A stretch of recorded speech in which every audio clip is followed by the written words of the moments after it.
Hey, y'all. It's LaGina Rae here, and we are in, season 4 of the LaRae Infinity Let's Talk podcast, The Dynamics of Women. I want to thank everybody who's a day one for coming out and listening. I know that we have all our international listeners, so shout out to Mexico. I know you've been in the house since season 2. Russia, every now and then I see you in there. So I want to thank everybody up north, Chicago, Chi-Town, what's up, for rocking it with the LRILT family for this long. So we're in season 4. You know it's the final season. Before we dive into this episode, I want to hand it over to my guest, have her introduce herself, and we'll get started. Hello, everyone. So happy to be here, LaGina. My name is Mitra, and although I am actually 52 years old, and LaGina's making me say that, I have been counting backwards for the last few years, and my kids have been calling me 29 since they were tiny. However, since my oldest son is now 21, it's getting a little specious, but I'm definitely counting backwards. I think I'm about 47 now. Okay. My zodiac sign, I am a Leo, and very proud of it. I think I'm a pretty typical Leo. Today is a Saturday here in Houston. It's beautiful outside, and I am so happy to be here getting to explore some really interesting topics with LaGina. She's already making me think hard. And you are listening to the LaRae Infinity Let's Talk podcast, season 4, The Dynamics of Women. I love it. All right. So I had to talk about how we met. We met through the Canon and Hillary and John. A lot of people know that the Us space is partnered with the Canon for our physical space and stuff. And I get an email that's like, hey, there's this group and we know you love youth and you're all about telling people and helping and talking. So I ended up speaking to your young eagle investors. Yeah. As I think about them, I'm like, oh, these kids are going to be writing me checks one day. I'm like, let's go, hurry up, get done. So it's really exciting. And since then, we've just kept up this really cool lunch date relationship. And now we go to different events that we mutually think would be beneficial, maybe in our respected circles that we may be individually dabbling in, but you may be in another space and you invite me into it and vice versa. And I just really appreciate the uniqueness of your journey. Thank you. I appreciate you taking something that, I know you'll talk about later, but that your kids started and turned it into this phenomenal thing that helps kids that don't always get seen. And, I'm really big on not saying underrepresented and stuff, but a lot of the kids you rock with are Black and browns. And I just think it's cool because it's not a bat of the eye. It's not that you're a white woman and they're, kids of color, but it's more just this thing. You're like, these kids have potential. They can write some good checks. They have the discernment to already be handing out money to entrepreneurs. I'm going to use my avenues and we're just going to fucking rock it out. So it just makes me so excited to be around you because you're one of those people I call just a cool human that I fuck with. So, I love it. So I appreciate you being here today. I love being here. And likewise, from the very first time we met, the message you were giving to those young people that day was, own your space. Mm-hmm. You get to take up space. And I think it was a different way of saying the same thing that I've been trying to tell them. You belong here. Mm-hmm. Don't let anybody tell you you don't belong. Yeah. I'm going to take you places that your parents have never been, that they think they aren't entitled to go to, but I'm telling you, you do. And we're going to give you the background and the knowledge so that when you walk in, you can go in with confidence and feel like you belong there. This is not a handout. This is, you get to actually own your space. Yeah. And so I think that's where, when you were talking with the young people about that, I was like, yes, I love how you say that. And I love how you give me new words and new ways of expressing what I'm trying to communicate to them. Yeah. And I think it's just with any youth, people dealing with youth, it's you're the one closest. They're like, yeah, Miss Mitra saying that. Because even when I used to say it to my students, even in Boys and Girls Club at Houston Tillotson University when I worked there, it's I could bring one of my friends that seemingly was cooler or would just say it different. And then they're like, yeah, now I'm about to X. And I'm like, said that, little fucker. But it's so great. So before we dive into anything, I want to play a game with you. Sure. And it's called Let's Talk Fast.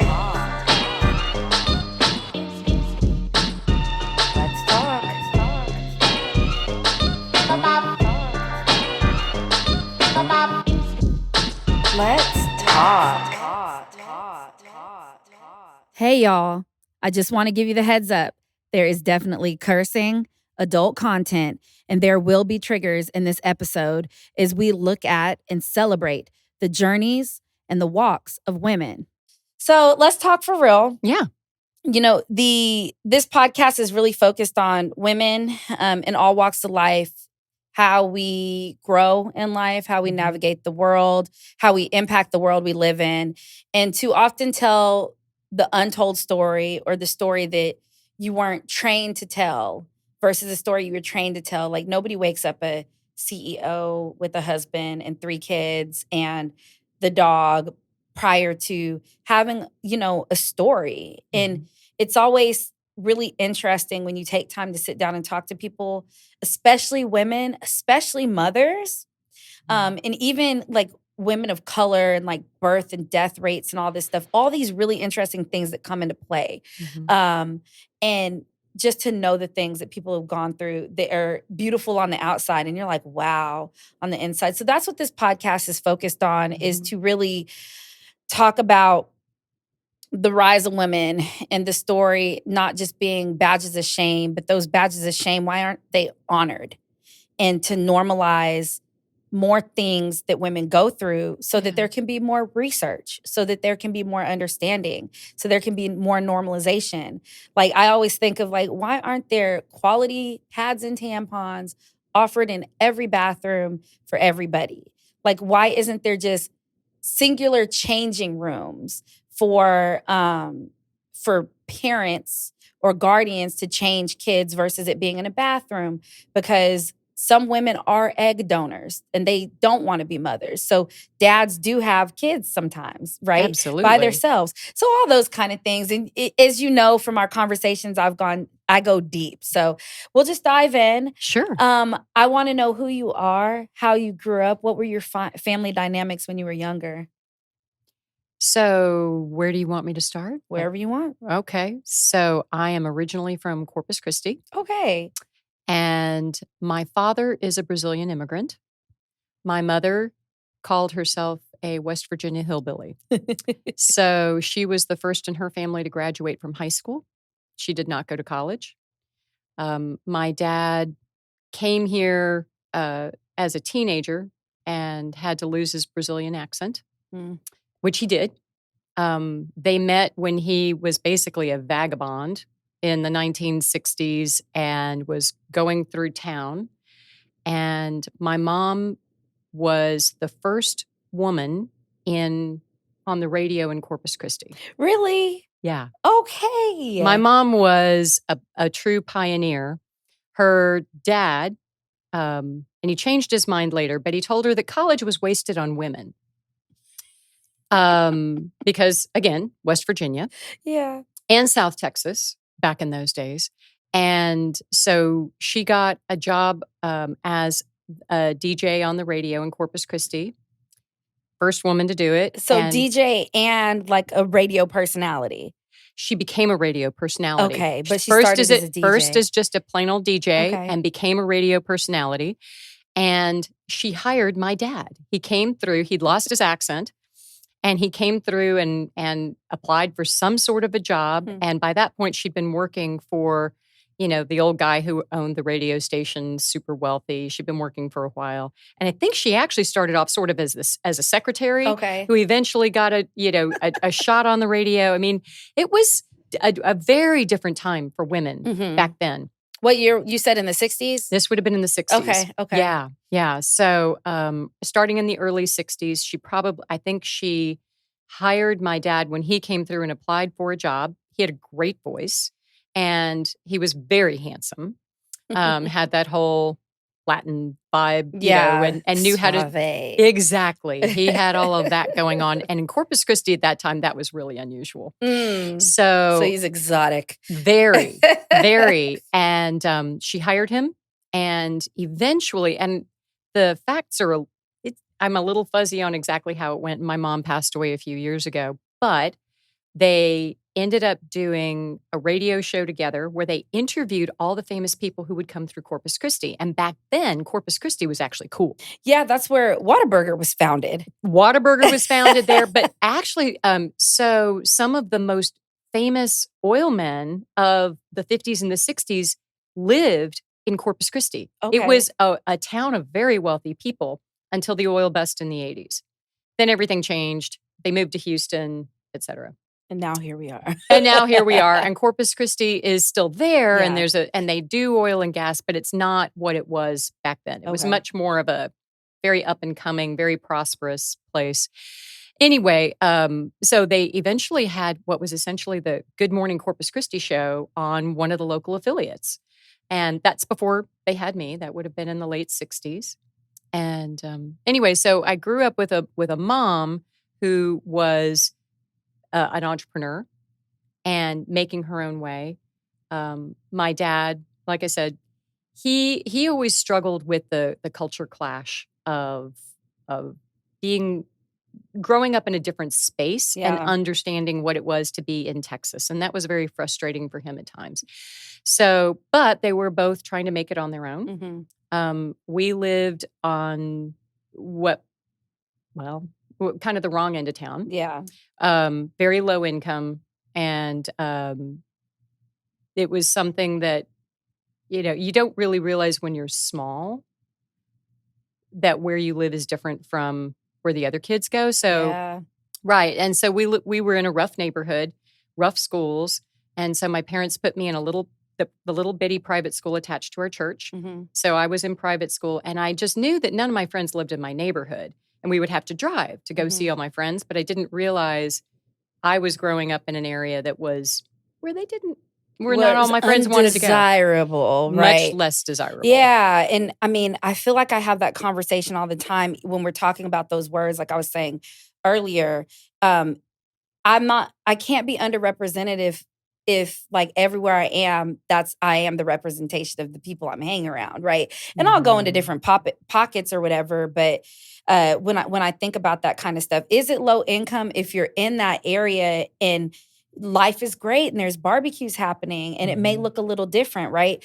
Now, we could go into like equality and wealth gaps and all that stuff. It's a different thing. But for a kid, in the moment, you're just, these are your parents. This is where you live. This is the food I eat. Right. These are things I go. Yeah. I just knew that all my friends had air conditioning and we didn't. Yep. All my friends had washers and dryers. We didn't. Yep. They had dishwashers. I was so jealous of the dishwasher. Oh my God, because that was my job, right? So yeah. So we didn't have a dishwasher. And so I knew we were different. But I also knew, because my parents both were I knew people in our neighborhood who had so much less than even we did. Perspective. Right. So we were picking up the kids of the single mom who had no car, and we would pick them up and take them to church and take them to school. And we were taking if we had leftovers after dinner, we were taking it to them. And so I knew we were fine, even though, we shopped at secondhand stores. And like I said, it was low income, but at the same time, I knew people who had so much less. So, you grow up seeing, okay, there are people with a lot more. There are people with less. We're somewhere in the middle. That's middle class. Yeah. So that's how it was with me. Like I didn't realize that we were, and it was weird because my mom was a military officer, right? And my dad, and they had my sister, then they had me. And I think the first time I realized that we weren't well off, it was actually in Montgomery, Alabama. I was at a Winn-Dixie, which the name. I was at a Winn-Dixie with some friends, and I had a couple dollars, and I was like, what am I going to get? And I'm trying to pick it out. And, a couple dollars was a lot at that time, even, in the 90s. Yeah, in the 90s. And my friends had food stamps. Yeah. And they were able to get a lot more things than me. And I asked my parents, I was like, well, if these, I was like, if these people, my friends that I'm with, because I think we went to different schools, but our Girl Scout troop was the same troop and we were in Girl Scouts together.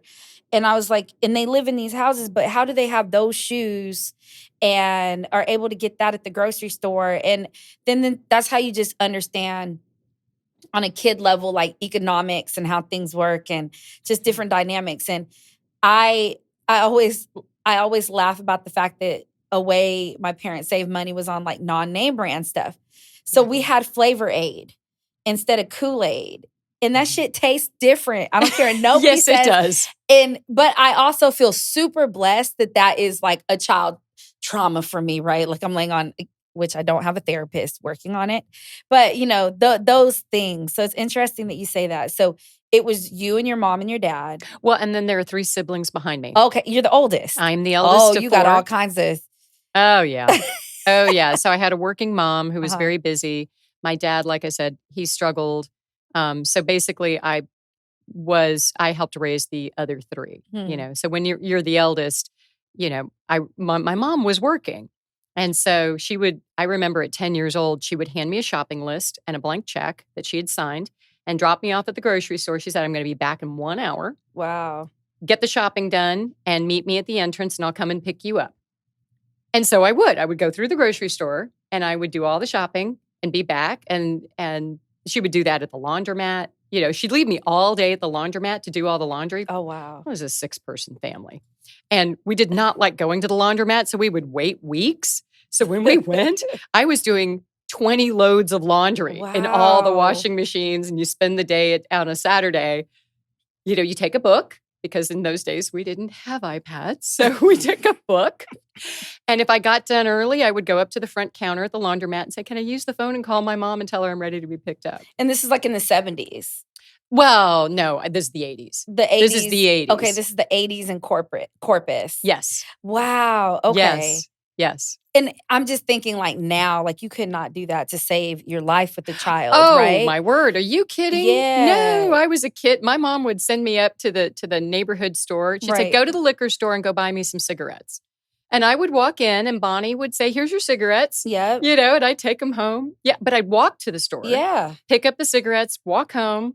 I'm like, like 8. And in my head, I'm like, Amber Alert, safety, don't sell to kids, like all of it now. But then it was just, at times. It's a different, it was, but in a way, it made me very resourceful, resilient. I will say, when my kids, fast forward 30 years later, when they went to middle school, they would walk home from middle school. And my neighbor was like, "Are you okay? Should I pick them up and bring them home?" I'm like, "They're walking a half a mile." They'll be all right. In Memorial, which is a nice area of Houston. Yeah. I'm like, yes, they have to cross Gessner. It's a busy street, but they're 12 and 13. I think they can cross a street. And I think one of the problems that I see with a lot of people is they think that a 12-year-old and a 13-year-old can't do that. And I think that is a mistake. Personally, for me, I think we need to empower them and tell them, you are strong, you're resilient, you can do these things. Yeah. My mom did it to me early on because, frankly, she needed the help. She didn't have the money and she needed the help, and I was standing there. So I'm feeding a bottle to my kid's sister. I'm changing diapers. I'm making dinner. She needed me. Yeah. She had no one else. So I learned through that, but I tried to pass on a little bit of that to my kids as well. Yeah. And it's the discernment, right? Because it's not like, if it's dangerous, it's dangerous. So Of course. That's a thing. Yeah. But it's also like, I think of my nephew, and when COVID times were happening, I became his school, right? So he'd get dropped off, he put his shoes down, and we had different areas. We had like a music area. He had, when he got enrolled, I guess kindergarten, it was virtual. So I had a desk for him with his stuff hanging up on the walls. We had a hair station because he's never cut his hair, so the hair has to be done. He had a lunch area. But one day we were watching TV, and it was like a MasterChef Junior. Ah. and he saw the kids, and one of them was like, he was 4 at the time, but the kid was like 5 or 6. And he's like, I can do that. I was like, absolutely you can. So, I talked to my sister at the time and my brother, and I was like, my brother-in-law, I call him my brother. And I was like, hey, me and Dean are going to start doing cooking lessons in the kitchen, and he'll be using knives, like real knives, and he'll be And how old was he? 4. Oh, yeah. Yeah, he'll be using knives. He'll use the air fryer. He's going to be in and out of the stove. And they were like, okay, yeah, cool. Mm-hmm. And we had the kitchen rules, like Yep. don't cut anything without an adult around. Wash your hands when you enter the kitchen. Mm-hmm. Stay focused. In the last one, and I'll be like, in the last one, have fun. All that kind of stuff. But he's been using a knife, since he was 4. And the most nerve-wracking thing is he likes going fast because he's impatient. And that's just, he's like a little mini me. So I'm like, okay, chop off your fingers if you want to, all that kind of stuff. Right. But we go through kitchen safety. And even now at 8, on Mother's Day, he's in the kitchen with me, like making the mashed potatoes. Yes. And I'm like, you need this and you need this. And you need to make sure that you pour it in and you move it around and you taste it and all that kind of stuff. And his dad's sitting in the dining room. And he's like, Auntie, is he supposed to be doing that? And I'm like, yeah, he's good. I'm like, Dean, you got it? He's like, uh-huh. Yep. And it's just the limitations that adults put on kids. Exactly. And when we allow them to grow at a younger age, then it doesn't look like a burden and onerous to them later on. Yeah, it's not like, it makes it is so empowering. And then you don't end up, frankly, with a bunch of kids sitting around going, I'll have to do that. Useless motherfuckers. Exactly. Well, the kids who are like, no, mom does that. Yeah. I don't do that. Mom does that. Because they've been part of the process all along. I don't mind grocery shopping. I've been doing it all my life. It's easy. It's fun. I actually have really good memories of it. Yeah, that's so Mom cool. trusted me. Yeah. I love your outlook on that. So you're in the laundromats doing 20 loads at a time. That I didn't love quite as much. The grocery store was far preferable. Oh God. Yeah. When my mom and dad retired in San Angelo, Texas, we couldn't afford a house yet. So they got an apartment. And I remember that fucking apartment did not have a washer and dryer inside of it. And we were in that apartment till I was in high school. So junior high and high school, we lived in an apartment. And we didn't move into the house until I graduated high school and I was leaving for college. So we were house shopping. It was the end of my senior year. I'm literally, every time I go in a house, I'm like, no, Johnny can't have a party here, my little brother. Yep. And I'd be like, so no, this isn't a party house. And my parents were like taking my advice. But I just remember being literally one of my traumatized things, another one of those little minute things, like first world problems, is I was like, from here for the rest of my life, where I live has to have a washer and dryer. Apartments, houses have to have washers and dryers because I hate doing laundry. I'm not good at it. Now I have Tide cleaners. Shout out to Tide cleaners. If you want to be a sponsor, I will fuck with you. I love them too. Tide cleaners in the bag. You can throw all that stuff in a bag, $37. Absolutely. Anyways, not a commercial. But anyways, so you're doing all that stuff and you're in grade school. So talk about school. How was school for you in Corpus? Did y'all ever move or is that where you were born No, we and stayed raised? in the one house that I can really remember my whole childhood. And so for me, the big moments were when I was 16, we got our first window unit in the living room. And the big deal was who got to sleep in the living room overnight because it was so freaking hot upstairs. Right. So that was big. But school, I went to, like I said, the small school attached to my church. And so my parents got this massive discount. I mean, most parochial schools are so good about if you're a member of the church, they really discount your tuition and make it almost free, which they did. And since my parents had 4 kids and very little money, and they could put them in this school through 6th grade, which was great. Then they applied, and I got a huge scholarship to go to the Episcopal school, which is kind of like, so it's called St. James. It's like St. John's here in Houston. Okay. And very elite, very expensive. I was the scholarship kid. Wore all the wrong clothes, the big insult. And now, and none of them knew where I lived. I actually so the school was near downtown, which was the bad part of town. I literally could walk to school, and I begged my parents to drive me every day so nobody would know how close I lived Oh, I because it was a see. bad neighborhood. Yeah. And the big insult in the 80s, this is now, we're talking the mid 80s, was, oh, did you buy your clothes at Kmart? Kmart Blue Light Special. Yes, the Kmart Blue Light Special. And they had And chick. I have to tell you, I aspired to Kmart Blue Light Special. Okay. My clothes came from the secondhand store. We never even got to Kmart. I was like, I would love to buy a Kmart. So the thing is, and the way kids treat each other, I hid all that, as much as I could. So I grew up very much hiding who I was, where I was, and trying, just like we all do. You try to fit in and say as little as possible and try not to be noticed. And that was that was junior high. Then high school, by the grace of God, and this is because, again, our junior high that I was zoned to was violent and dangerous. I mean, it was a bad middle school. This is why my parents went through all of this to try to get me into this other school. They didn't have a high school private. So luckily, we were literally the last little street on the edge of a decent school district for high school. And so I was zoned to a good high school. And that was really where everything, I mean, obviously I was given opportunities because of private school. Yeah. And I was shy and quiet. And frankly, half my teachers couldn't even say my name. And I was so retiring and shy that I wouldn't even correct them. So for all of junior high, they called me Mitra.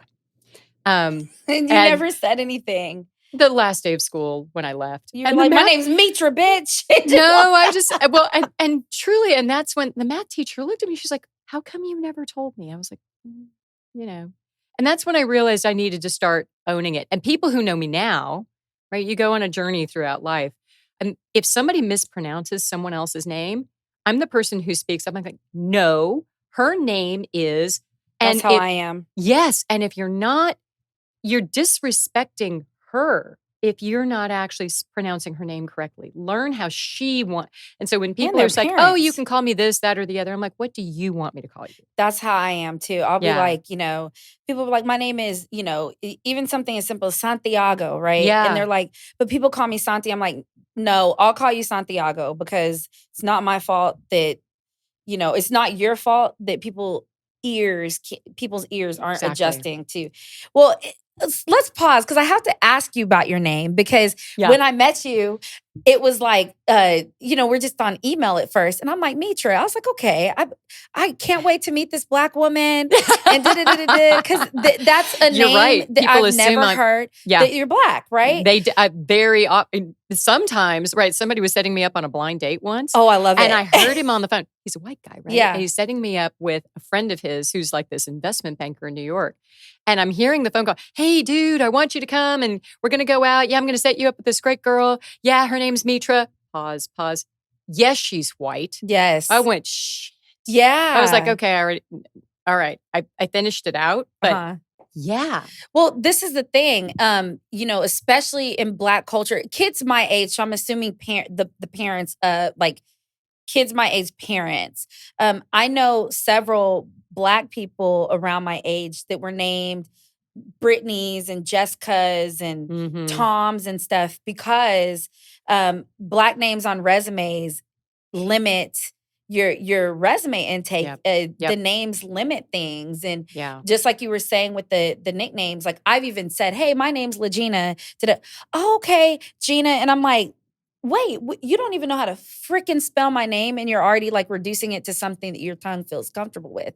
So your parents named you that. What is that like a family name or? Brazilian. So my siblings, Mitra, Arisa, Dario, and Lyrica are my siblings. And they all look like you?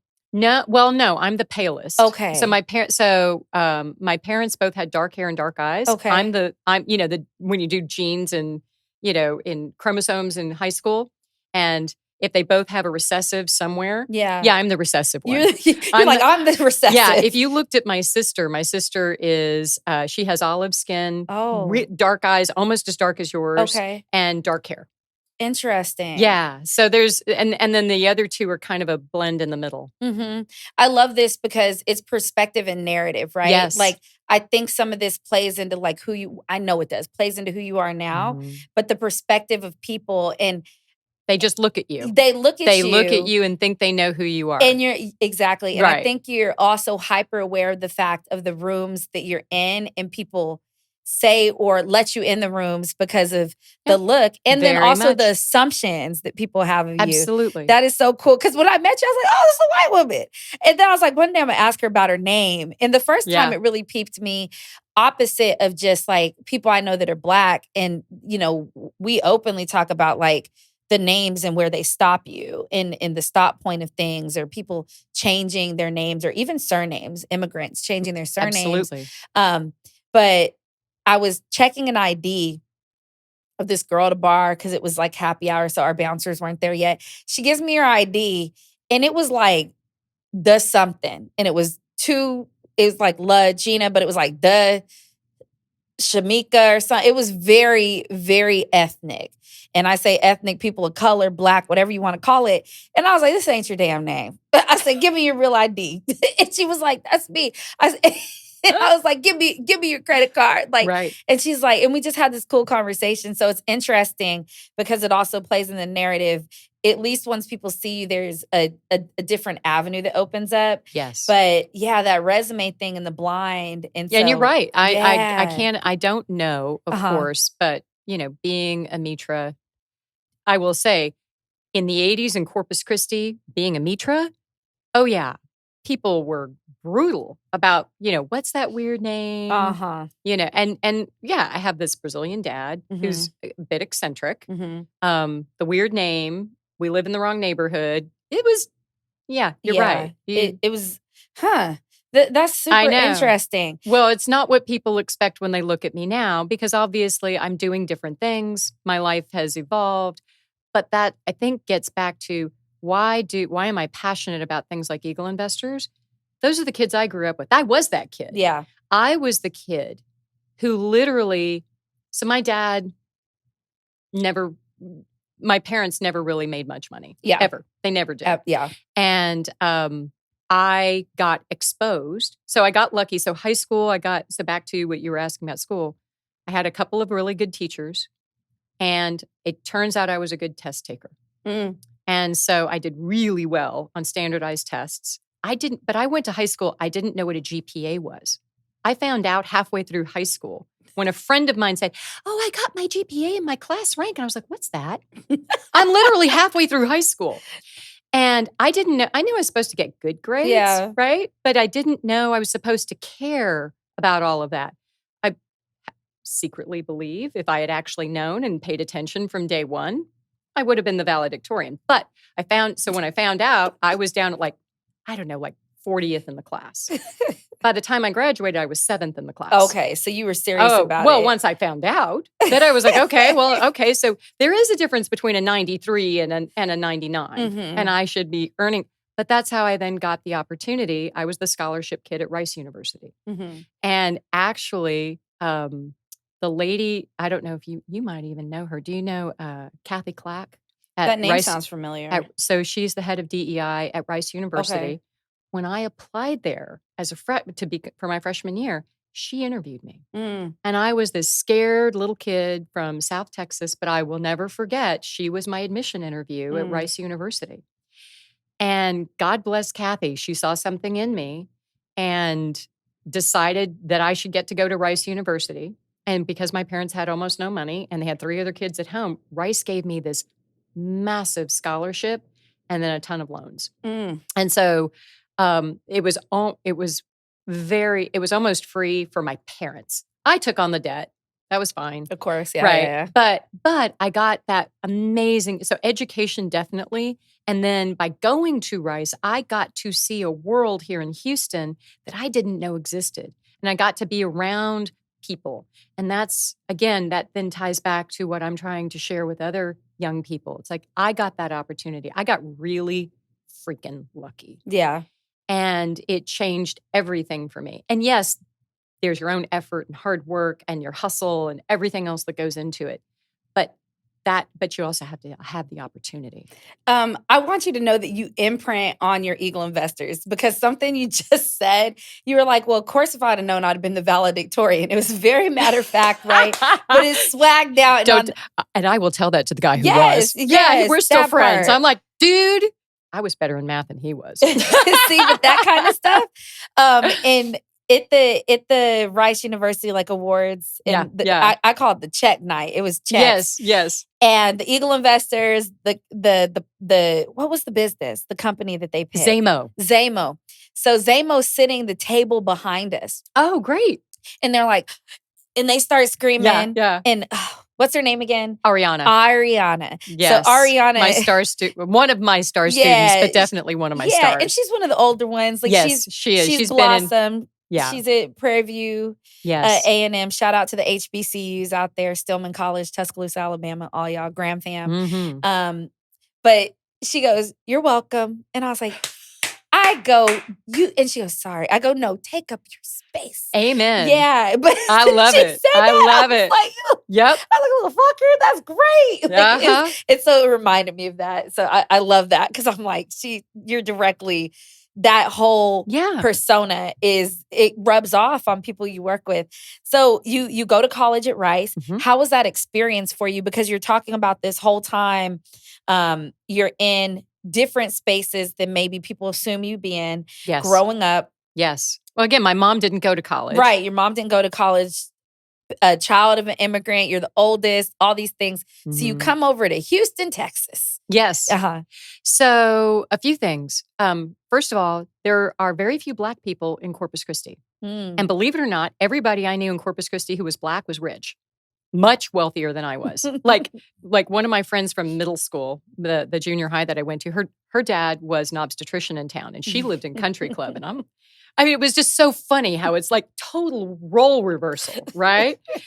And I get to Rice, and of course, in Houston, the Black population is so diverse. Mm-hmm. And being at Rice, it was just so different. So that was one thing that honestly I noticed right away. Mm-hmm. And it was great because Corpus Christi was much more monochromatic.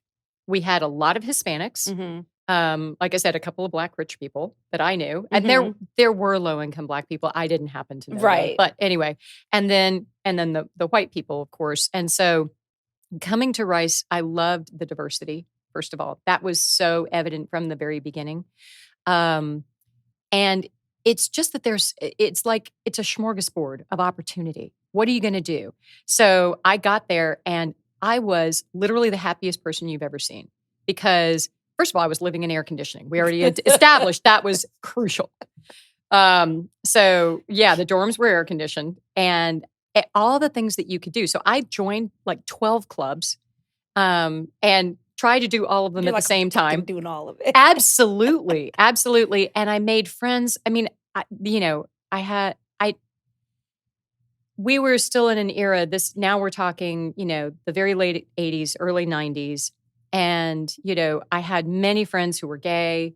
Most of them were still in the closet and hadn't even admitted it to themselves. I knew because your friends know. Right, exactly. Your friends always know. But one of them, one of my dearest friends, he decided to run for student body president at Rice. And he was still very deep in the closet, right? The fact that Madonna was literally his favorite human being on the planet. No, that wasn't a tip off yet.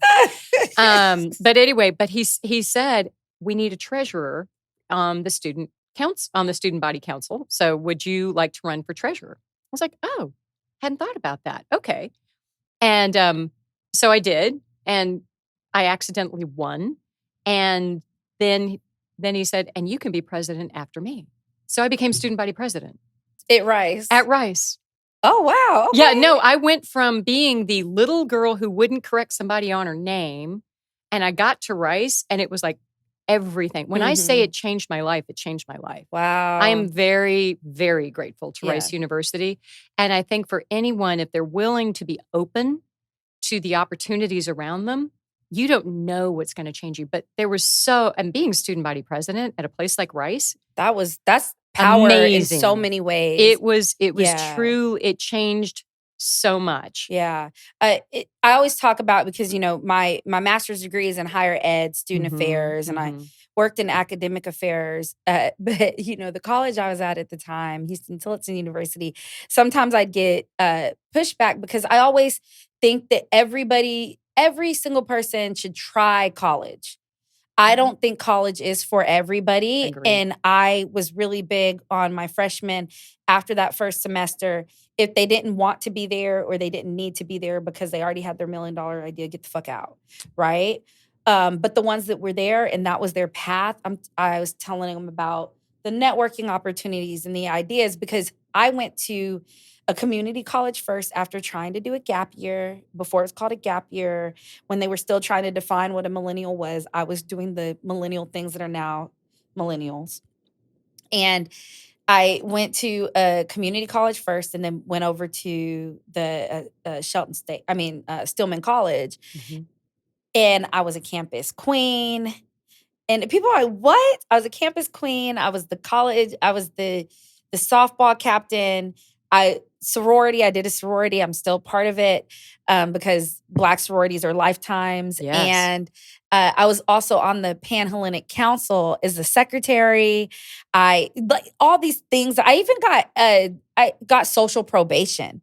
Like I did the whole thing. And uniquely, in a way, kind of like yours, I went to an all Black school, being that it was a historically Black college and university, and the minorities were the white kids and the Hispanic kids, mostly on the softball and baseball team.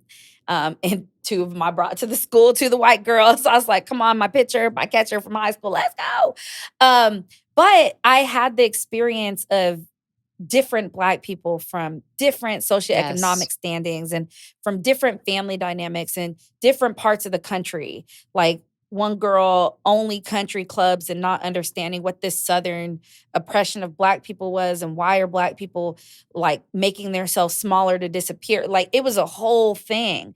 And I was just, it was like my Saved by the Bell Fresh Prince, like everything. You see everything from thugged out to preppy.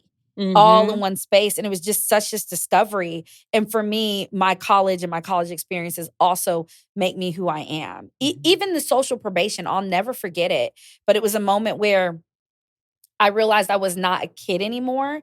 And me and my boyfriend at the time were having a heated argument in the bottom of the student center. Nobody was there. And this young administrator walked by and he told us that, we need to stop or whatever like that. But he started yelling. And I was like, who the fuck are you? Da da da da da. And at that point, we're like maybe 5 years apart. So I went in on him. And then he calls, and we were both athletes, student athletes. So calls our coaches, calls the dean. The dean calls us in. The athletic director's like, y'all have to go on social probation. And that means no parties, no nothing. But the thing is that I am the star whatever from Texas, and he's a star football player. So I think he had to do some ground stuff. And I had to do recruiting for the school. So I was calling other students that were potentially wanting to come to the school.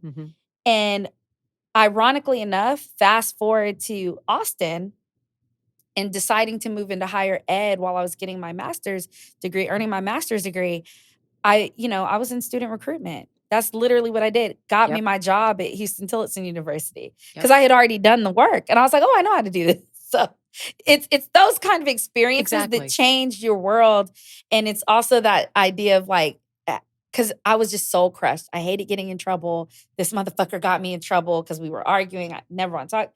But later on, it was like, that put me into a higher ed situation I need to be in. Isn't that what I think we all need to remember for ourselves, but also remind young people on a regular basis?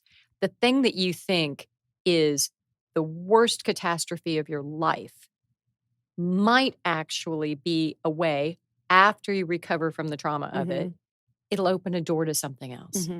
And I think that is a big part of what we're learning here on this planet, is how to survive and then thrive with our roots in that experience. I agree. So let's pause from your college story and you moving through, and now you are the presidente of Rice. When you think of which you should know at Rice, everybody kind of looks down their nose at politicos. So oh, it was like half really awesome. I think they kind of half respect you, and they're half like, oh, you're a politico. Blah, blah, a blah. politico. Okay. Yeah, no.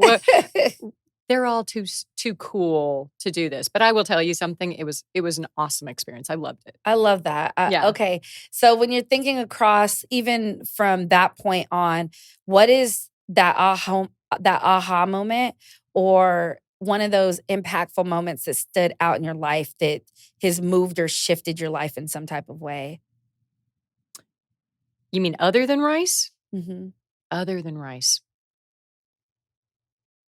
Or the experience at Rice that may have done that. I think what happens is, again, at the stage that I'm at, there have been a few. There is not a single one. There have been, I can't say that is the one. There have been several. And certainly everything around going to college and getting to see a different world that I didn't know existed and that I felt like truly I could be part of changed everything. After school, I moved to New York, and there was this brilliant guy who, don't ask me why. Anyway, whole long story. When you're a woman working in the 90s, we can go off onto what that meant and the challenges around that. But I went into systems consulting, and our firm hired a guy who was supposed to be a very strategic thinker in this new crazy thing called the internet, which of course had been around for a while. But what was happening here in so this is in the early to mid 90s, was how do we really use this thing? And what is the difference it's going to make to business? Because I'm working for a company that does systems consulting for businesses. We were doing what was then leading edge technology. But the internet was the next thing. And this guy was quite a bit older than I was. He was British, super, super brilliant. And he was doing the strategic thinking, and they decided that he needed to write a book about what this internet thing and how to use internet technology in business. And he was brilliant, but didn't really have the patience to write. And I don't even remember exactly how it happened, but he basically said, do you want to write a book with me? And I said, sure, I know how to write. So my mom, other than radio, she actually had a publishing business, very small business on the side. So I grew up learning how to do these things. And I said, absolutely. So I essentially wrote the book. What I did was I interviewed him, and I interviewed a couple of other people. And I did all the thinking, put the whole book together. And I will say, and to his credit, he then turned around. They were not going to put my name on the book. And he argued that my name needed to be on the book.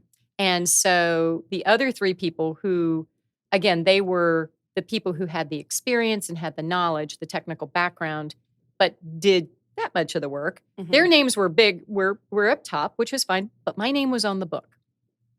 I'm like 26. Amazing opportunity. And then we decided we wanted another book. He had departed and gone to another firm. So I was the lead author on the next book. And I recruited a couple of co-authors, and we did a second book. So by 27 years old, I had 2 books out with my name on them. Oh, wow. I know. They're utterly boring and all about, how to apply internet technology to a business, right? But they actually became textbooks in colleges. And it got me speaking slots in conferences and things like that. So that really changed. And then from there, that's how I then got into startup technology companies. Which makes sense, right? Because exactly. Wow. So you were on the forefront of this thing that we now call tablets and iPads. Right. But right. It was just everything about how can you do your computing on the internet instead of, so back then, you would have a workstation. Remember, dial-up is brand new at the time, or rudimentary and tedious and slow, and we all hated it. The modem crackling, the AOL.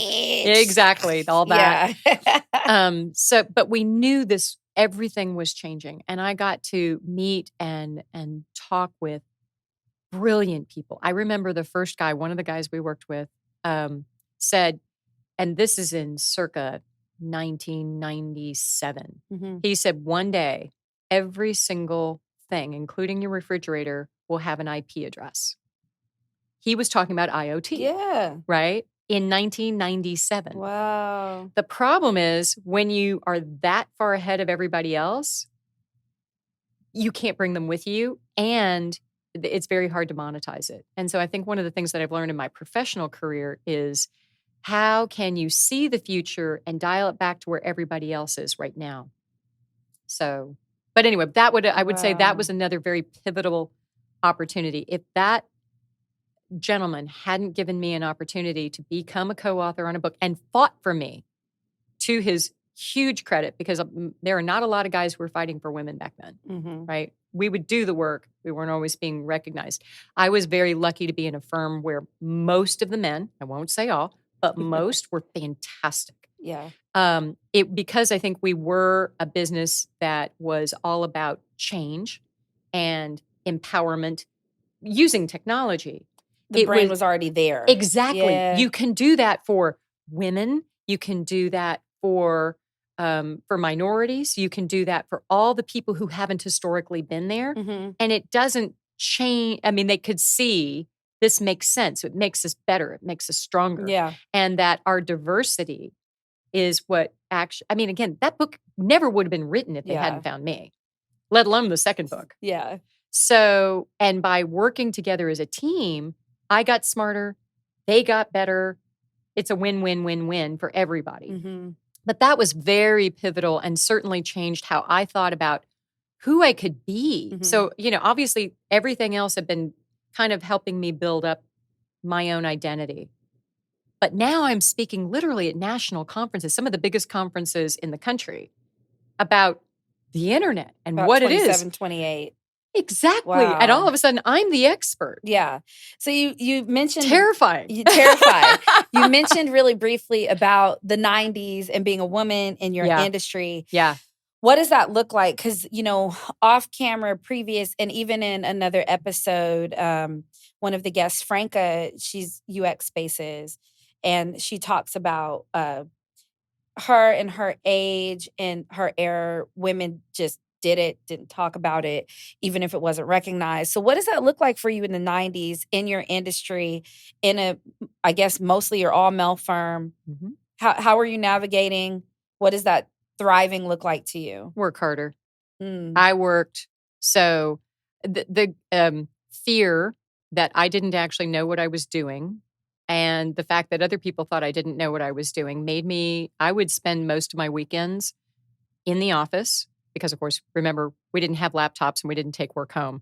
So you had to go to the office on the weekends. Mhm. And I would sit there poring over code because I knew I didn't know as much as I needed to know. And I thought everybody else did.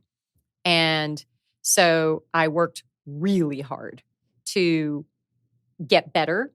And my clients adored me. Yeah. So, and what I could do was I could understand what the clients were saying in English, and because the technology people couldn't. And I was one of the few who could kind of be the bridge between You could the speak geek and dumb. and business. And Well, I business. because I feel like, with dev teams and everything, Yes. I'm on the dumb side learning it. And as I find the geek person that can speak dumb, and not really, but like in the world of, right? Like I have no idea. And you learn stuff like SEOs is like the basic, like y'all, it's the basic. Yeah. But I find the person that can speak both. And then I learned from them. So you were that middle ground person. I was. I Mm. was. So because my mom ran her own business and I was her bookkeeper and all those things growing up, right? So starting at 50, well, again, I told you she had You free said you were labor better called at me. math. So there you go. That Right. explains that. So I could go in and I would understand the business side. Of course, you have to collect on time. If you don't get your invoices out on time, get your collections in, you can't run a business. And whether it's a little bitty tiny business or huge multinationals, which is who I'm working for as a consultant at that point, it's still the same business at that level. And so I could understand that. And the technology people are like, but it's cooler this way. No, it has to do the business. Mm-hmm. And so I was that communication between it. But But what you were asking, is what was it like to be a woman at that stage? I will tell you that men are the ones who gave me all of the opportunities that I had. Mm-hmm. There were very few women, and they tended to fall into one of two groups. And I experienced both, but there were very, very few. Some of them, I remember there was a woman, super senior, brilliant, and she had grown up, and I mean, she was 25 years older than I was, and growing up in the 70s, she was tough as nails. Mm-hmm. And man, and I was so excited. We were on the same flight flying to New York. We worked for the same company. I bounded up to her. I said, "Hi, my name is Mitra. Would you like to share a cab into the city? Blah, blah, blah, blah, blah." And she looked at me and she goes, "Who are you?" And I said, "Oh, blah, blah, blah. I'm a consultant in the New York office." And she said, "Yeah, never heard of you," which means she's like, "You're not a big enough screw up for me to have heard of you, and you're not good enough for me to have heard of you." Okay, thank you. And she never got, she was always that charming. And then there were the ones who took an interest. And even though I wasn't the super duper technologist and didn't have that background and I was learning, said, "Read this book. You'll always be the smartest person in the room if you read that." Mm.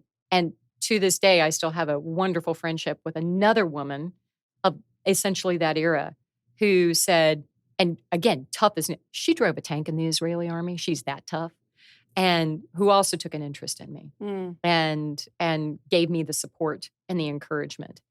On the male side, like I said, 90% of the men were fantastic. Then there was the exception. I was up for manager. Now, I was being promoted multiple times faster than anybody else in the company's history. Because as I already established, worked You're being really badass, freaking hard. Right. I'm working freaking hard. Yeah. And so the New York office decides they're going to make me manager. And they're going to make a guy who's the same age as I am, who's brilliant, wonderful, super talented. He's like a CS major out of Harvard, brilliant guy. And they're making him a manager at the same time. They put us both up for manager. Some knucklehead, senior guy out of Houston goes to the mat nationally to keep me from getting promoted. Not the other one, just me. He doesn't know me. He's never worked with me. He doesn't know crap about me. Literally, this is just because I'm a girl, a woman.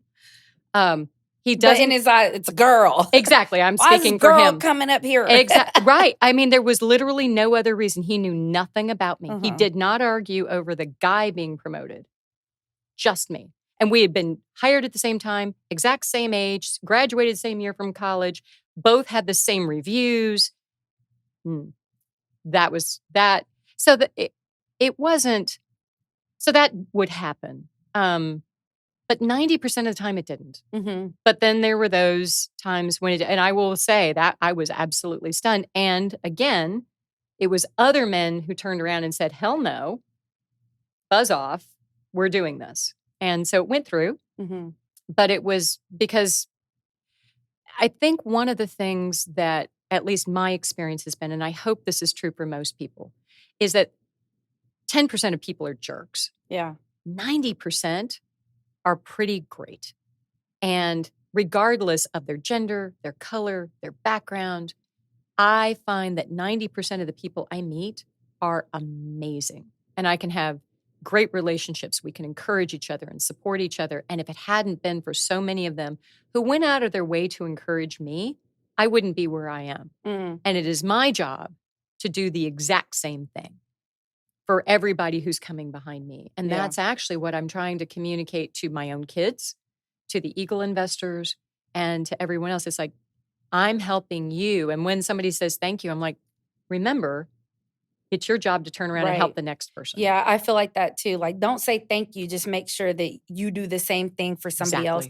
Now, thank yous are always good in the forms. I appreciate. Yeah, yes, I appreciate them too. But I get what you're saying. So you said kids, because we've been talking about the Eagle investors and their kids, young adults, youth. Yes. The future, all this stuff. But you have your own kids. I have 2 boys. So when did you find time to have a family and all that stuff amongst you being in there and doing IT and all these other things? Internet shit, all that. Yeah. Yeah.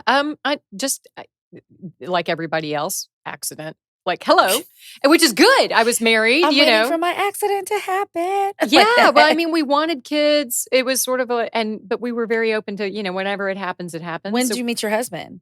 I met him actually at work in New York. He was a few levels above me in the organization, and just honestly became my best friend. And eventually, then, I kept telling him, I don't date people at work. I don't date people at work. That's what I was going to ask. Like, how did that play into your psyche, right? Because it's like, oh, the woman in the office and da-da-da-da-da. And it reminds me of, what's that show? It's a crime show or whatever, but it's like blue collar, white, the Suits. It's Suits. And yeah, it's opening scene. But anyways, yes. Well, we didn't date. And I kept telling him, I don't date people at work. So he's like, oh, of course, I understand. So we would, and we both proceeded to date other people, but we would hang out and have dinner and be friends. And that went on for about 4 years until finally, then we did get involved. So and we hit it well enough that when we finally told everybody at work that we were engaged, they literally were like, what? I mean, they had no clue. And HR is like, where's the paperwork? Well, we had decided we were going to go do something else. So we left, and then we actually moved to Austin and started doing tech startups. And we did some together, and we did some separately. And we haven't worked inside the same company for a very long time. But after we moved to Austin, like I said, after a couple of years, the first kid came pretty quickly. The second kid came. And, I was consulting part-time for startups and so I could be flexible. Wherever we moved, we never had family. So it was back to, I would either have to hire somebody to take care of them. And I figured if I was going to have these kids, I wanted to be present as much as possible. So I ratcheted down my career and spent time with them. When they went off to elementary school, I went back to work full time for a little while. And then it just wasn't my kids needed me around more. By that point, we had left Austin. We'd moved to Houston. Okay. This was about 18, 19 years ago for my husband's work. And anyway, I think I told you I homeschooled them. No, I didn't know that. Oh, yeah. I homeschooled for 11 years. Wow. Yeah. So that's part of how Eagle Investors happened. So after they went to school and I was working, it was for one of my children, school was not working. It was socially, it wasn't working. And public school? It was public, but we had tried private and public a couple times. We'd bounced back and forth, and I had them in different schools. I had one in private, one in public. And his teacher said, an amazing woman in her 70s, she said, this isn't working and you need to do something else for your son. And I was like, well, I don't know what to do. So luckily she had a ton of wisdom. Somebody else, I believe in God, and I believe that God has messages that come to us. Someone else in my life said something about homeschooling, and I was like, that's for crazy people, right? And the weird kids. Exactly. Like well, I didn't really know what it was, but I knew it was going to be hard work.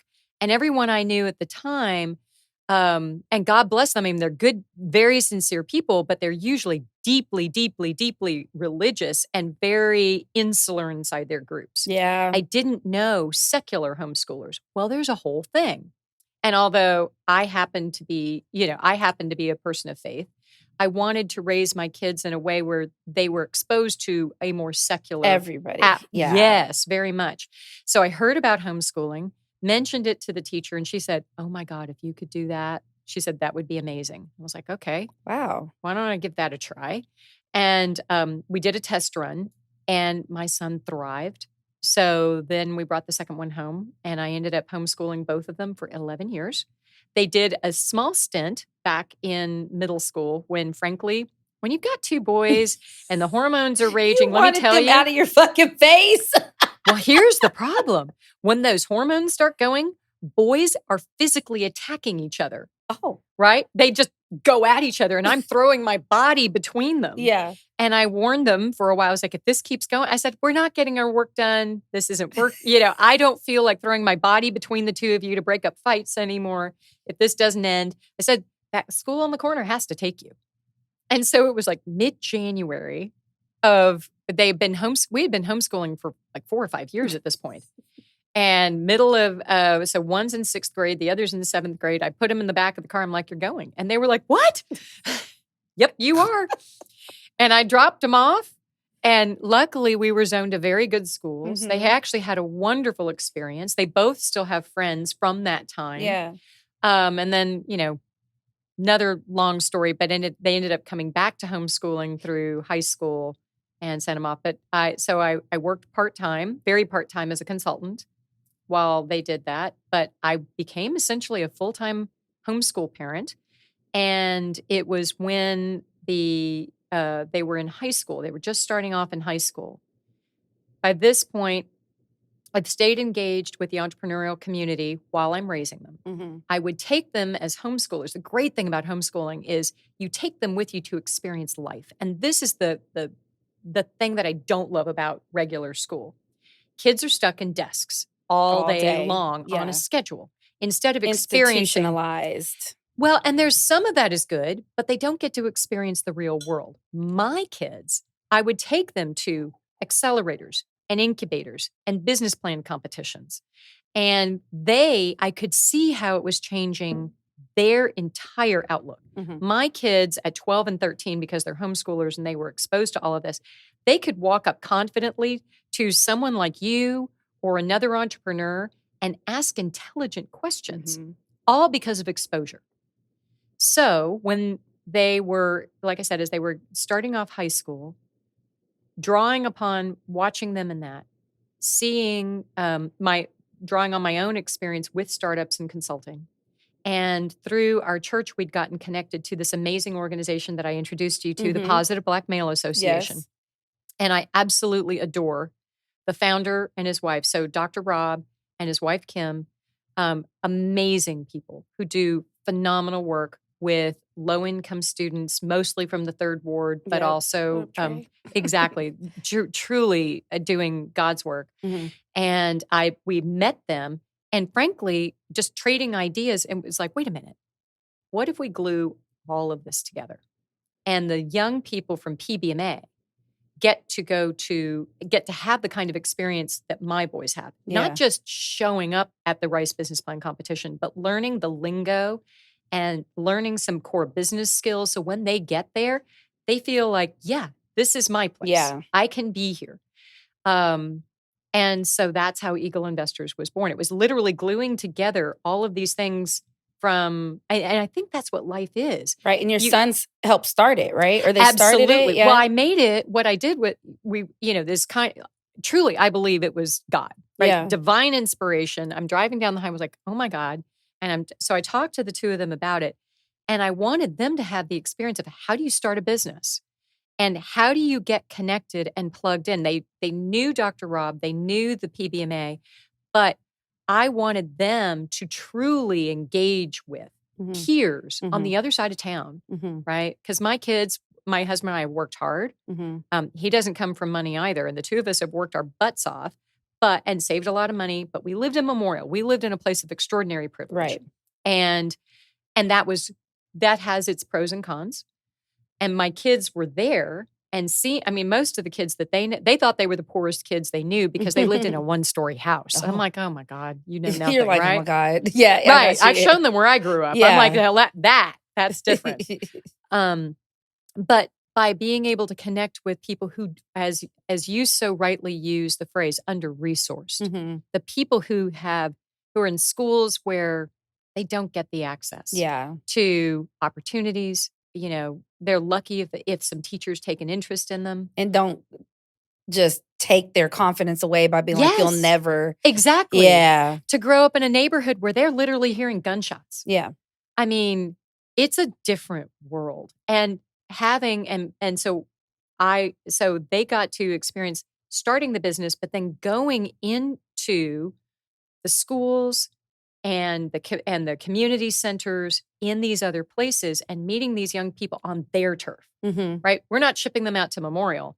We're going to them Mm-hmm. and sitting down and saying, we're just kids as well. And what we realized was if the young people were to hear all this content from me, they're going to blow me off. Yeah, 100%. Right.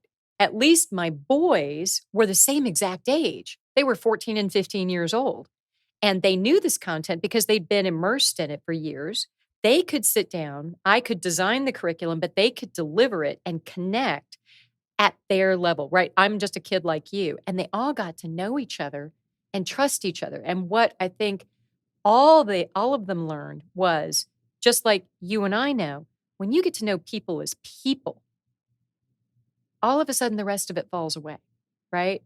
You are an amazing woman. And I am so inspired by everything that you do and all the change that you are making happen. Mm. And if we hadn't made the time to sit down and connect, Yeah. right? We super connect though. Absolutely. Like But I think so many people can. yeah. And that to me is what is going to help this country keep moving forward. Yeah. Is when people get to appreciate each other as people and we Yeah. stop looking at all of the characteristics. Yeah, all the bullshit stuff, because I definitely feel like the country, it's scraping forward on a hill of ice right now. Like, and it's super scary. And I always say it at the end of my shows, I'm like, take time to look at people and have real Mhm. conversations and stuff. Assumptions are just a motherfucker, right? And Mhm. a lot of people operate out of this place of fear that they're not aware of. Mhm. And that makes it super scary. When you operate out of fear, either fear of the unknown, the assumption that this person won't talk to me, or the assumption that this person has not gone through this, or the assumption that Mhm. somebody will not understand. And there are some things, and we've had conversations back and forth all the time. There's things that you will not understand No. in my world. But just sitting down and listening and having the ability to have the conversation at night. I remember we were in one location and we were so lost in our conversation. People around us looking because we were like, yes, da, da, da, and talking Yeah. and hands and moving and everything. But those are the friendships and the volumes and the deepness and the levels that I love being at. So you're going through all this stuff all the way from, and I'm still stuck on this 20 loads of laundry and all this stuff. And now you have a husband and sons, and you've made your way full circle, if you will, back to Houston. Yep. And there's a lot going on. How do you define your femininity in all this? Because it ebbs and flows, I feel, Oh, as very women. much. And I also feel like the era that you're growing up in, it changes vastly over Yeah. time. So how do you define your femininity? How do you hold on to it? What's the strong point in that? So I actually believe that being feminine and being a woman is part of my power and always has been. Mm.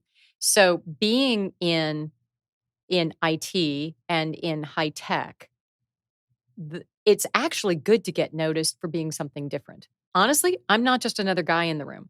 So yes, sometimes you get ignored, but most of the time you stand out because you're different.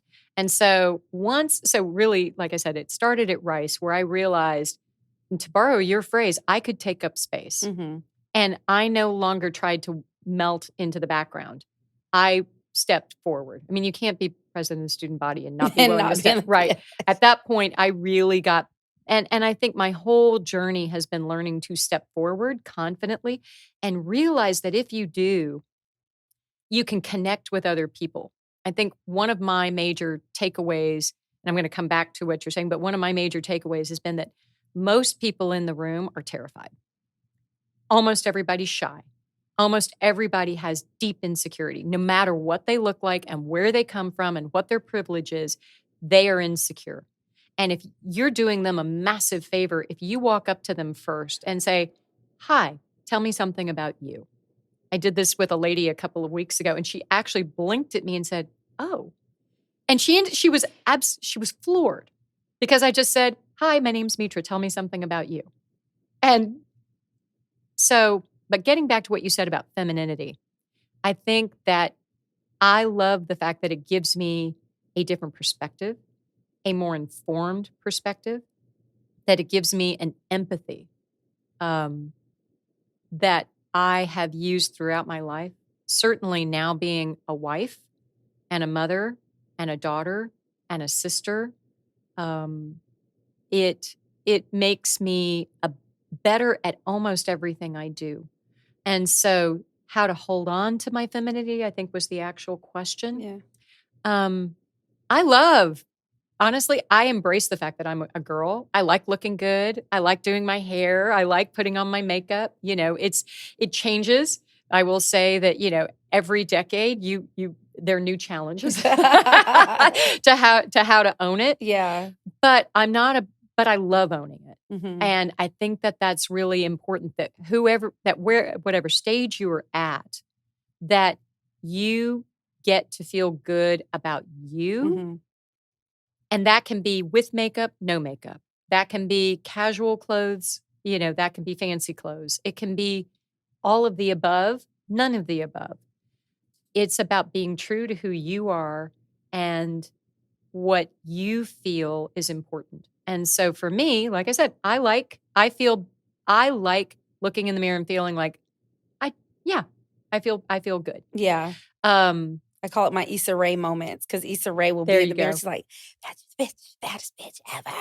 Don't you see yourself? Like all that Well, kind of stuff. The positive self-talk. absolutely. Yeah. Well, and so many people I know, and I don't know where this originated, but when people talk about, doing your Wonder Woman pose, Yeah. right? Yeah. That Hands one on where your hips, hands on hips, right? you sit up And and doing you this, yeah, it really it really does work. it does work. And I think that is so good for all of us that wherever we are, that we own it and that we get to be confident in it. And so Mhm. I think really it's changing your own self-talk from I'm not good enough, I'm not worthy, I come from the wrong place, I have the wrong background, blah blah blah blah blah, all the crap that you let infiltrate your Mhm. psyche, and changing to the exact opposite.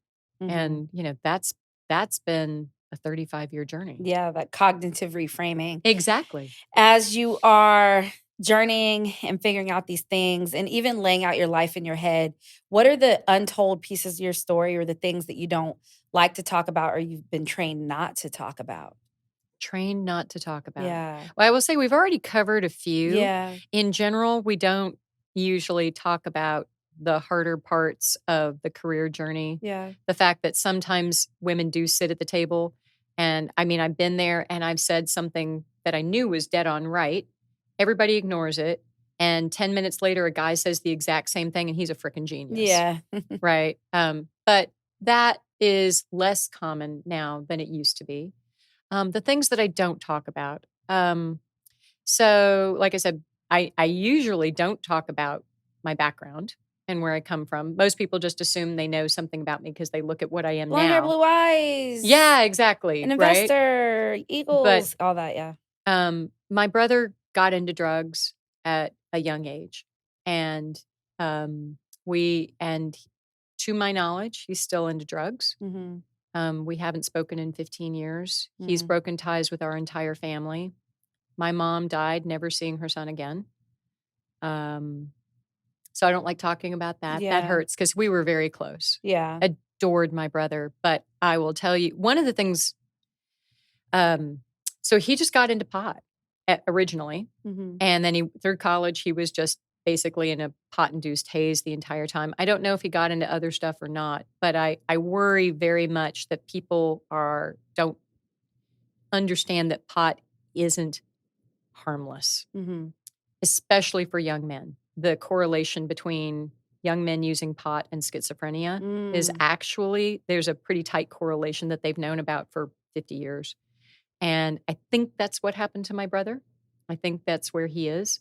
And it doesn't happen to everybody. That's the thing. Right. It's like alcohol. You could become an alcoholic, but you might not. I think the same thing can happen. And anyway, so my brother is MIA, and doesn't have anything to do with the family anymore. Yeah. So that's one that we don't talk about very much. Mhm. My kids don't know him, have never known him. So I'd say that's probably a big one. Yeah. And there's a lot of, again, just bumpy stuff. And my parents got divorced. You know, they did not stay together. They were very ill-suited. Very, very ill-suited. But they eventually got divorced. And it was, for my dad, really hard. He was very bitter for a long time.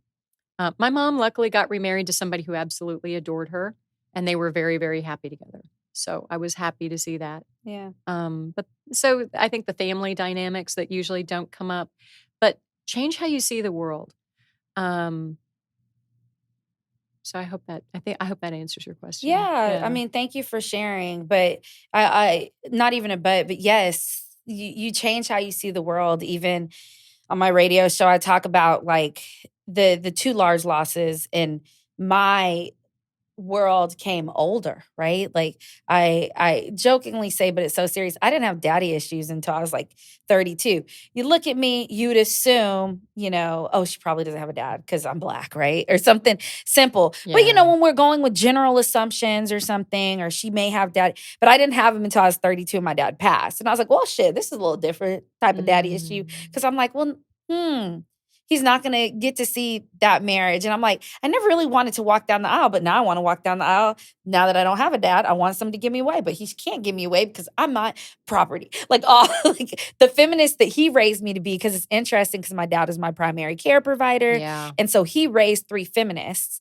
because he was a feminist. I love it. And so all of those dynamics, having a sister that was the oldest, like you ripped out of your life and you not getting to say bye. Like it's all of those things.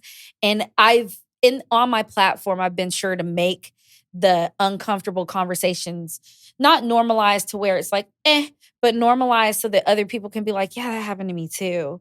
And this shit is hard. And when I'm smiling, it's just because I'm like, what's that song? When I wake up in the morning, love, and the sunlight hit. That, like, sometimes it's just like, fuck it. Like, so I appreciate you sharing that. Yeah.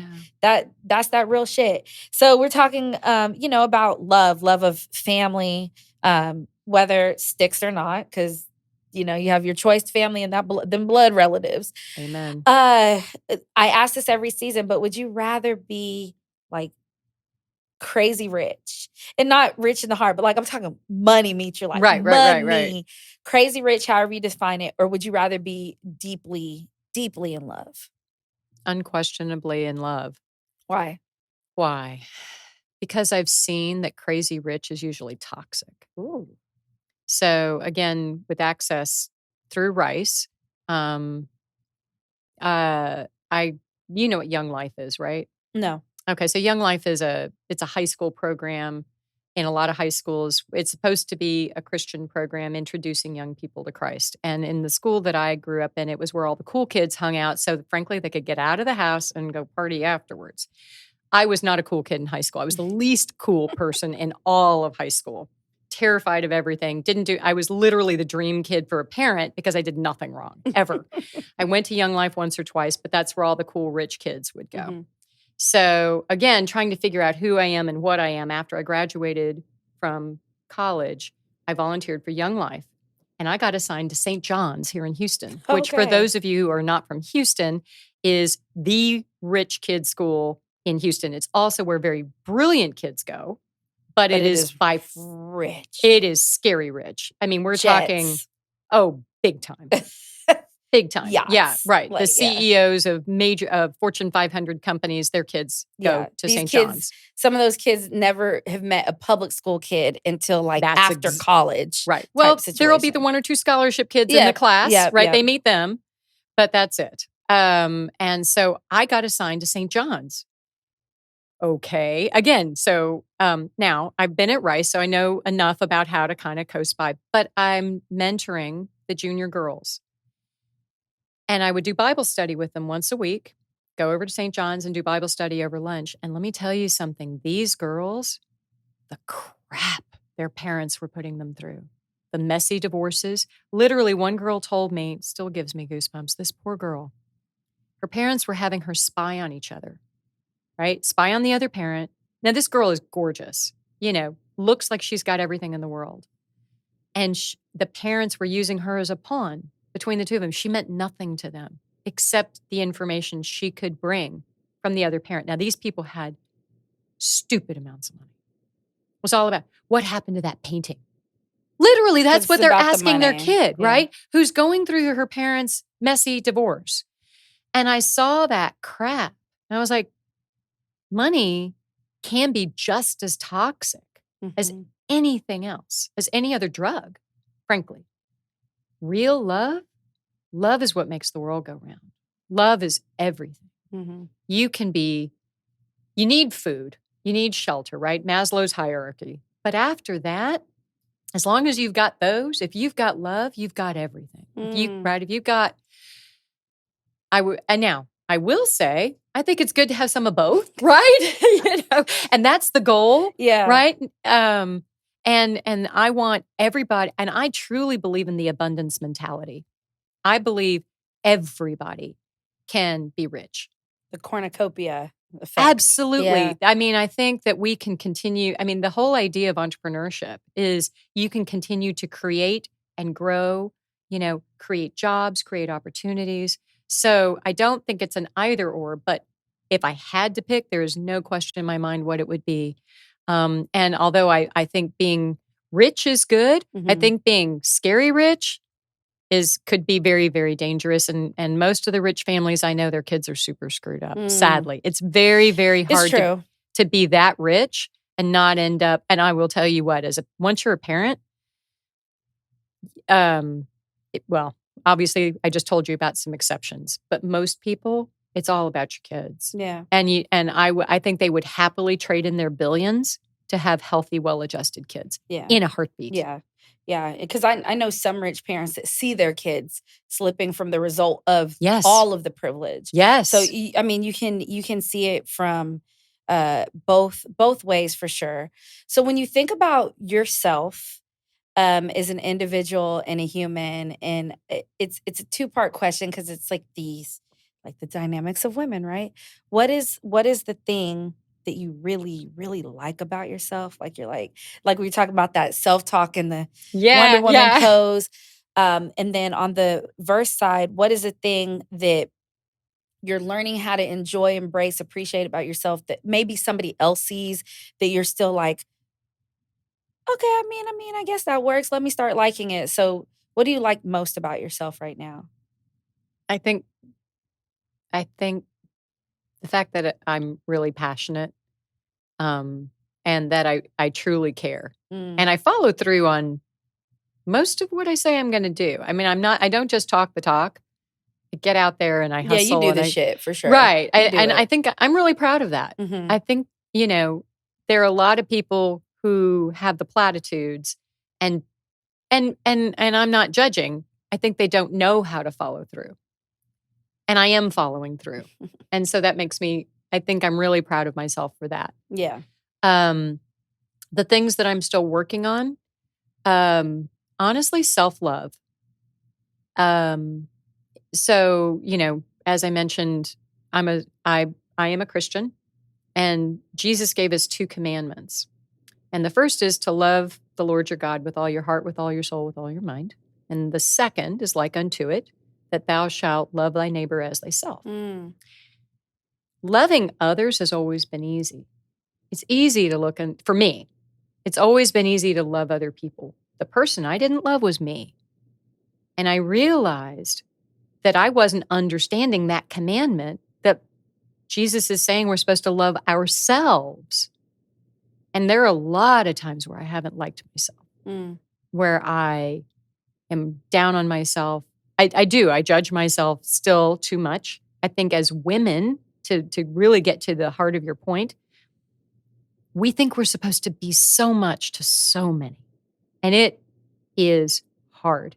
And you can't do them all at the same time. It is impossible for any human to do them all at the same time. Be everything. And so we pick and choose, and things move up and move down throughout the cycle of our life. When my career was here, I had no kids. I had no husband. When I had kids, my career it was there, but it was scraping along. Mm-hmm. And, now I'm back to my kids take them, or they're in college. So they don't need me full time. I'm certainly not a homeschooler anymore. So my career is moving back up. I'm creating all kinds of new opportunities for myself. I love what I'm doing. And learning how to, say I am a mom, I am a wife. Those things are good, and make sure I'm maintaining those. But I get to focus a lot more on me now, and really think about what I want to do for me. Right. But I think loving myself and helping other women and saying, do you love yourself? Yeah. That's a conversation I'm having with a lot of my friends right now, because I think there is a problem with us loving ourselves. And when we don't, it's exactly what I believe Jesus is saying. We judge others so much more harshly when we don't love ourselves. Plays into a lot of relationships. It does, to how we see the world. Yeah. If we love and accept ourselves, it is so much easier to love and accept others. Yeah. And, those who are different and believe differently and think differently.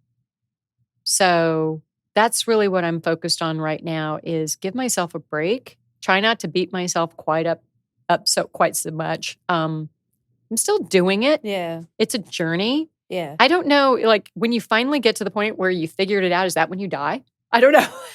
I don't know. But I'm still working it out. Yeah. I always talk about giving people grace and expressing gratitude. And a lot of people are like, give yourself grace.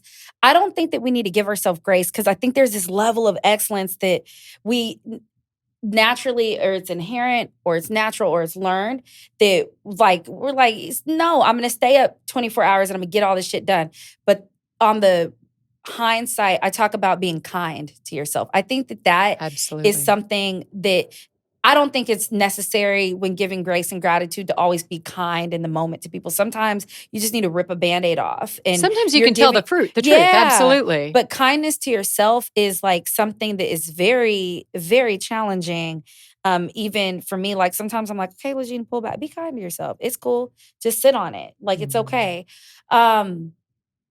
When you're thinking of all these things and you're in your iteration of life right now, what's something very, very clearly that you want people to know about you that they may not know, or they, like, when you're talking to somebody, you just want to scream like, this is me, like that, I don't, I'll be honest. I think there have been phases in my life where I wanted to scream. Yeah. I'm not there right now. I am very much more at peace than I have been at any other. I am more comfortable in my skin than I have been in my entire life. Wow. There is something that, that is, I meditate now. I'll be very honest. I eat a lot healthier, and that means I don't have the sugar spikes and all that other stuff. So I feel like I am much more comfortable inside my skin. So I'm going to try to answer your question, maybe also in terms of, I can tell you that before where I am right now, and I'm trying very hard to embrace where I am and say, yeah, I've done all these things and I'm proud of it. I was very ashamed of the homeschooling thing because in the world that I live in my work world, people think you're really crazy or some sort of a religious zealot. I remember one of my mentors, when I told him I was homeschooling my kids, he literally his answer was, I didn't know you were a religious zealot. Oh. Yeah. And I was like, I'm not. I'm doing it because I think it's what's best for my kids. And then I learned to hide it and not talk about it. And I realized I'm a better person because I've homeschooled my kids. And let me tell you something. I am more patient. I'm all the things that being with your kids all the time is a joy, but it also really makes you evolve as a human, and thinking about how to help them on their journey and make sure that they're learning all the things that they should pushes you to do the same thing. We did Eagle Investors because I realized it was a genius God's idea, not mine, but a wonderful idea that would give my kids an experience. But I gained even more from it than they did. Yeah. And getting to see it come to life. So I will say, I have stopped apologizing for all the things that I thought other people would judge. And I'm learning to actively embrace them and say, this is part of what makes me amazing, including being a kooky homeschooler. Because I'm able to give advice to people on all kinds of things. I can't tell you how many, everybody's like, how do I get my kid into college? What do I do about that? What I know, I've been learning all of this. And that it's making me a better investor. It's making me a better leader. It's making me a better business owner because I've done those things as well. And like I said, I really do think, but this is something that just in the last couple of years with the kids going off to school, I've been very much thinking about how to get comfortable inside my own skin. Mm-hmm. And I have heard from others, I heard this, I don't even remember in a book or something, that somebody said, in your 20s, you worry about what everybody's thinking about you. And you get to 40 and you realize, and you don't care what they think about you. 40 is the two fucks to give. Right, Mm-hmm. right. And then you get to 60, which I am not there, but he's, this person said, and you get to 60 and you realize no one was ever thinking about you. And I feel like that's kind of the journey I'm on, from worried about it to, hey, I'm doing something that's completely different and a little bit weird, to not only were they not thinking about me, what I need to be doing is showing that I'm thinking about them. And so very much that's where I am now. It's trying to think about others and the doors that opens and the beauty that opens when you show other people you're thinking about them and you're willing to truly listen and truly care and maybe do just a little something. You can't do it for everybody all the time, but the more you give to them, what comes back is just amazing. Love that. So this is season 4, the dynamics of women. And so right now in your brain, what are the dynamics of women? So all women? In general. In Women, general. yeah. The dynamics of women. Strong. Loving. Creative. I think that women need to realize that they are all of those things and that they are not mutually exclusive. That coming from strength and embracing your strength, embracing your creativity, and letting love infuse all of that, that is why women are doing amazing things, leading companies, leading governments, creating change. Look at what you're doing. Look at what so many dynamic women are doing, opening up conversations, connecting people.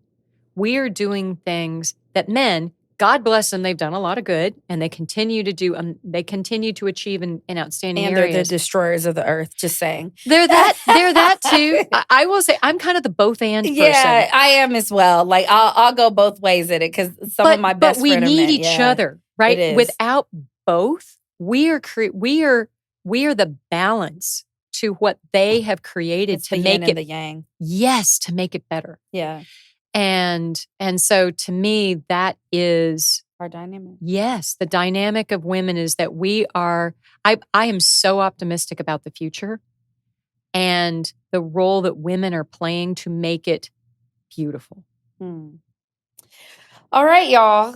That is how we're rolling in season 4. Mitra, thank you so much for taking time to be here and to share a part of your journey and stories. Y'all, you know that there's a lot going on in the world. I appreciate all y'all taking time to either watch this or listening to it out there. Make sure that I know you love it. So as you love it, like it, share it, subscribe so you can know when the next video is dropping.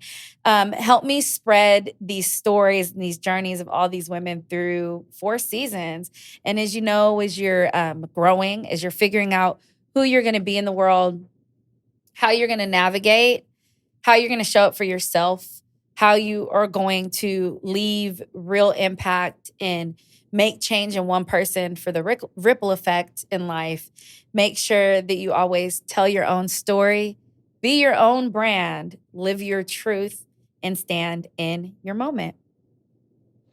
Hey, everyone. My name is Mitra. I am a very proud 52 years old, still working backwards because I'm getting younger every day. Hey. And I hope all of you will remember to love yourself and spread that love to everyone around you. Embrace your intelligence and your courage and make great things happen around you. If not today, when you're ready, we're not all ready at the same time, but go do amazing things, and that you will always remember how special you are. You just listen to my story as I live my truth and stand in my moment on the LaRae Infinity Let's Talk podcast, season 4, The Dynamics of Women. All right, y'all. Until next time, be looking out for that next episode. One love and be blessed. Peace.